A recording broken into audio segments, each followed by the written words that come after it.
Hello everyone. आज हम exercise 8.1 का लास्ट क्वेश्चन करेंगे। क्वेश्चन नंबर 12 लास्ट क्वेश्चन है। ये कह रहा है ABCD is a trapezium. Trapezium के बारे में सभी को पता है, जिस क्वाड्रिलेटरल के अंदर अपोजिट साइड का वन पेयर हमारे पास पैरेलल है तो उसको हम ट्रेपीजियम कहेंगे। ट्रेपीजियम के अंदर अपोजिट साइड का वन जो पैरेलल है वो क्या वन पेयर है वो पैरेलल मिलेगा और एक क्या मिलेगा, नॉन पैरेलल मिलेगा। अब ये ABCD सिर्फ इस क्वाड्रिलेटरल को देखिए आप, ठीक है। इसमें AP है, ये किसके पैरेलल है भाई, CD के। और AD is equal to BC means ये जो दोनों नॉन पैरेलल साइड है ये इक्वल है। नॉन पैरेलल साइड इक्वल होती हैं तो सभी को पता होना चाहिए, उसको आइसोसेल ट्रेपीजियम भी बोल देते हैं हम। नेक्स्ट ये कह रहा है, ये तो हमें गिवन है कि मीन्स ये ट्रेपीजियम है, ये और ये पैरेलल है, ये दोनों इक्वल हैं। हमें जो शो करना है वो करना है angle A is equal to angle B means ये जो एंगल A है और ये B है इनको इक्वल शो करना है। C और D इसको इक्वल शो करना है हमें, ठीक है भाई। और सेकंड में हम थर्ड में है ABC एंड BAD दोनों ट्रायंगल को कॉन्ग्रुएंट। ABC और BAD कब बनेंगी, जब हम इन दोनों डायगोनल्स को मिलाएंगे, ठीक है। तो कंफ्यूज नहीं होगी, इसको मैं बाद में ज्वाइन करूँगा, ठीक है। और अगला डायगोनल AC और BD मीन्स AC ये डायगोनल और BD ये डायगोनल इक्वल शो करने हैं। इस क्वेश्चन में आपको कंस्ट्रक्शन करनी पड़ेगी। सोल्व करने से पहले कंस्ट्रक्शन क्या करनी है, AB को प्रोड्यूस करना है, आगे एक्सटेंड करना है और फिर हम एक लाइन ड्रॉ करेंगे जो C पॉइंट से पास होगी और जो ये DA है ना इसके पैरेलल होगी। मीन्स ये मैंने एक लाइन ड्रॉ की जो AB का जो बड़ा हुआ पार्ट है उसको E पॉइंट पे कट कर रही है। अब जो CE और DA ये दोनों पैरेलल हैं बाय कंस्ट्रक्शन, ठीक है भाई।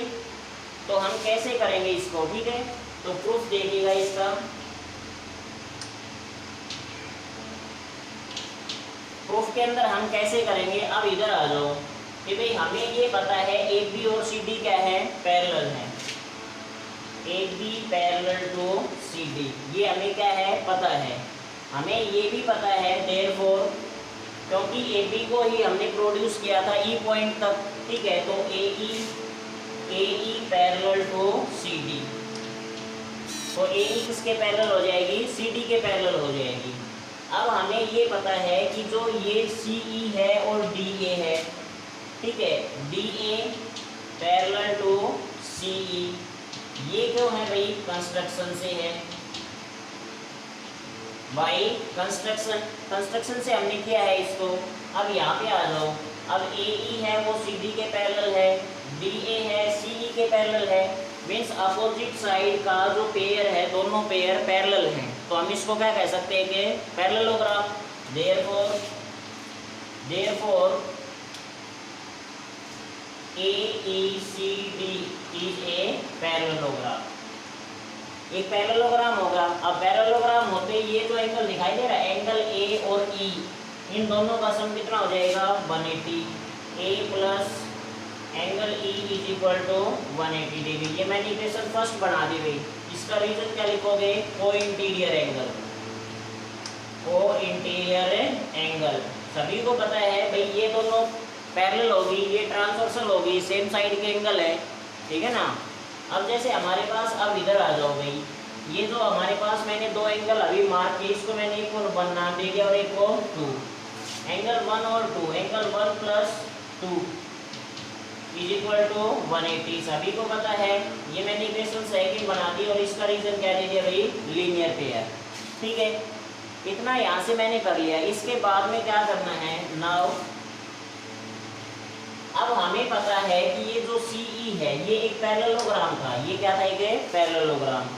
अब AD और BC ये दोनों इक्वल हैं, AD is equal to BC ये क्या था भाई, गिवन था, ठीक है। अब AD और CE ये दोनों क्या हैं, AD is equal to CE ये दोनों भी इक्वल हो जाएंगे क्योंकि एक पैरेललोग्राम था। पैरेललोग्राम की अपोजिट साइड इक्वल होती हैं, opposite side of a parallelogram.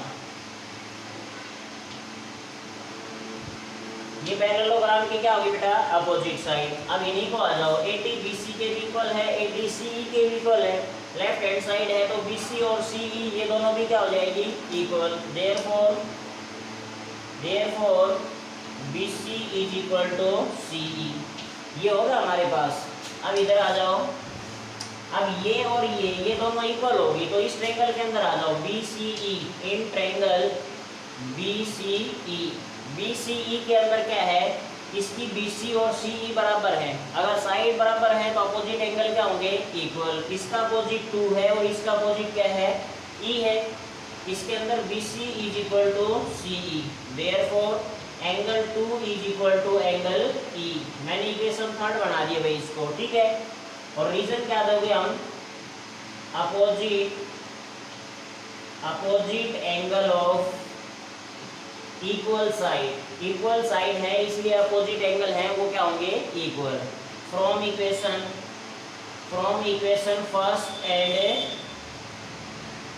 First second और थर्ड, भाई तीनों को मैं एक बार लिख रहा हूँ। देखो फर्स्ट और सेकंड को देखो पहले, तो ये 180 ये 180, लेफ्ट हैंड साइड इक्वल है तो राइट भी क्या हो जाएंगी, equal. Means A plus E और 1 प्लस 2।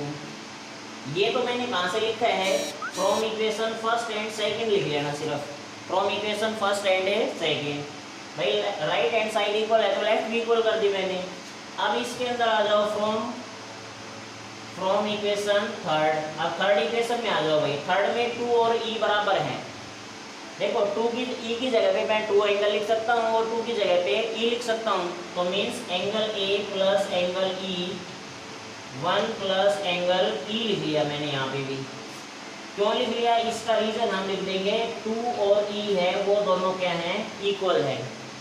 अब दोनों सेम है, ये इधर प्लस का इधर आएगा तो माइनस का, मीन्स ये दोनों क्या हो जाएंगे, कैंसिल। तो बचा क्या भाई, angle A is equal to angle 1, ये बचा ना, angle A is equal to 1 बचा। और 1 जो एंगल है वो ABCD जो ट्रेपीजियम है उसके अंदर एंगल B है, तो मैं 1 की जगह पे क्या रख दूंगा, A is equal to B।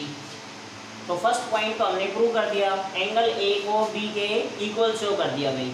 अब नेक्स्ट जो पॉइंट है उसके अंदर आ जाओ।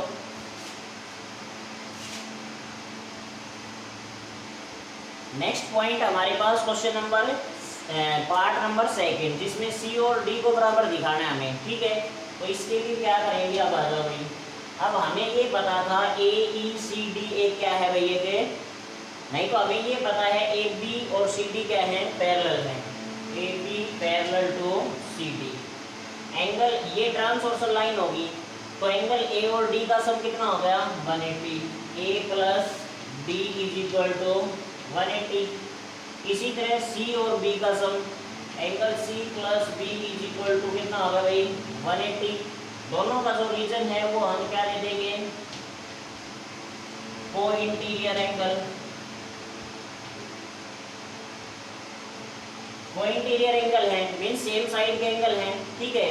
अब इनसे आ जाओ, देयरफॉर अब देखो इनकी राइट हैंड साइड इक्वल है। इक्वेशन बनाना चाहते हो तो इक्वेशन बना देना, ठीक है। इनकी राइट हैंड साइड इक्वल है तो लेफ्ट में क्या हो जाएगी, A plus D is equal to C plus B, ठीक है भाई।